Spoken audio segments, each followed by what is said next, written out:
Welcome back. The state of education is likely to be discussed when Governor Tony Evers delivers his State of the State address on Tuesday.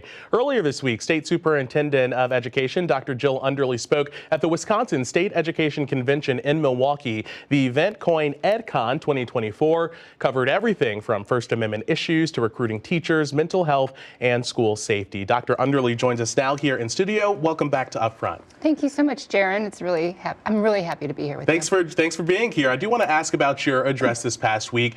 You pretty much came after Republicans pretty directly. I know that you were deliberately not to call out anyone by name, but people who oppose or who have attacked the education system on a number of different issues, from the budget surplus to book bans to bans dealing with transgender youth. I'm curious why you made those points the focus of your speech. So the speech was really about doing what's best for kids. And so asking all these questions about what is ultimately best for kids.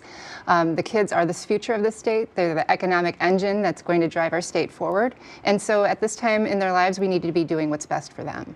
On the issue of book bans, this is something that we've seen not only across the country, but here in Wisconsin as well. Do you think that local school boards should be able to ban books that they determine to be inappropriate? Local school boards have the ability to set policy on, determining what books and curriculum need to be in their schools. So I'm in favor of giving that authority to the school boards. Part of your speech as well, you talked a lot about the state surplus and using some of that surplus money to fund education priorities. What are some of those priorities that you'd like to see that surplus go to? Absolutely, our surplus should be used to, fund our schools. When you look at the needs are incredible among all our kids. What's mental health needs? We need to fund special education, because special education funding actually funds all our programs in our schools, and it gives our school districts the ability to be able to do the best for kids. I do want to ask about some of the headlines that have been made with the UW system and the Board of Regents in recent weeks. You are a member of the UW Board of Regents. You were out of town in December when they voted to limit DEI, diversity, equity, and inclusion efforts in exchange for pay raises for UW system employees. So you did not take that vote, but you have said before that you would have voted against that. Do you still stand by that? Yeah, my record on diversity and inclusion has been very clear. And as state superintendent and as a regent, I'm going to continue to fight so that everybody is included and feels safe in our school districts and in our higher education institutions. I don't agree with how the process rolled out. Mm-hmm. I feel that the regents were put in a bad situation. Yeah, what would you have liked to see done differently with that process? Well, the thing is, the budget had already been approved. And again, it's just my position has always been that we need to let the regents govern and, the state do their job as far as funding higher ed. What would your message be to not only the board members who are people of color, but even to students across the state of Wisconsin who see a decision like that from their state leaders and think, this is a decision that has excluded me? Yeah, and that's where, people like me come into play, where we're going to continue to fight to keep those programs and those scholarships available so that, again, everybody can be included and feel that they belong in our higher education institutions.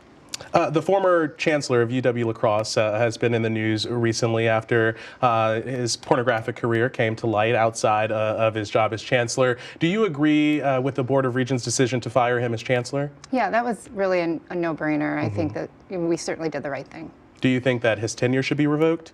I think tenure is something that the faculty senate would decide and not the regents. The Wisconsin Supreme Court recently declined to hear a lawsuit looking to end the state's school choice program. Do you agree with that decision?